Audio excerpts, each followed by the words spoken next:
Right breaking చూస్తున్నాం. పశ్చిమ బెంగాల్ చరిత్రలో చారిత్రాత్మక మలుపు చోటు చేసుకుంది. రాజకీయ చరిత్రలో 2026 అసెంబ్లీ ఎన్నికలు సువర్ణ అధ్యాయాన్ని లిఖించాయి.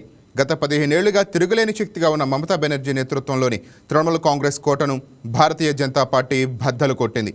మొత్తం 293 స్థానాల్లో కమలం 208 సీట్లను కొల్లగొట్టింది. అధికార టీఎంసీకి కేవలం 80 స్థానాలు మాత్రమే ప్రభావం చూపగలిగింది. తాజా ఫలితాల్లో 15 ఏళ్లు మమతా బెనర్జీ పాలనకు స్వస్తి పలికినట్టు అయింది.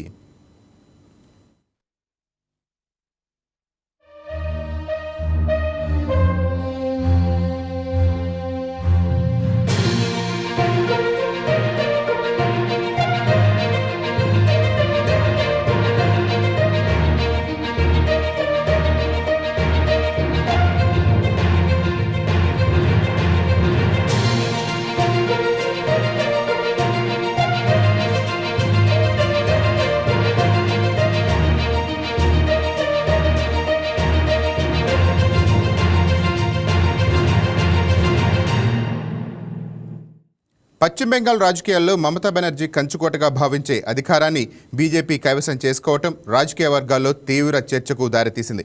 200కు పైగా స్థానాలలో ఈ అద్భుత విజయం వెనుక కేవలం సాంప్రదాయ ర్యాలీలు, సభలు మాత్రమే కాకుండా క్షేత్రస్థాయిలో బహుముఖ వ్యూహాలతో కూడిన పక్కా ప్రణాళిక ఉందని రాజకీయ విశ్లేషకులు అంచనా వేస్తున్నారు.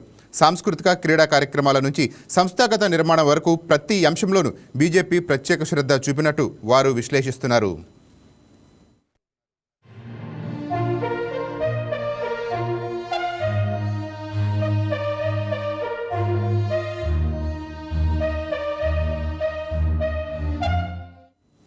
ఈ విజయంలో యువతను ఆకట్టుకోవడానికి చేపట్టిన నరేంద్ర కప్ ఫుట్బాల్ టోర్నమెంటు కీలక పాత్ర పోషించాయని నిపుణులు చెప్తున్నారు.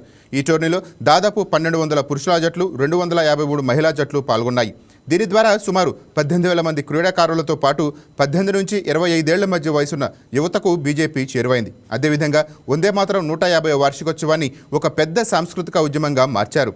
పాదయాత్రలు, సామూహిక గీతాలాపన, జెండాల పంపిణీ వంటి కార్యక్రమాల ద్వారా లక్షలాది మందిలో జాతీయ భావోద్వేగాలను నింపడంలో పార్టీ సఫలమైందని పరిశీలకులు పేర్కొన్నారు.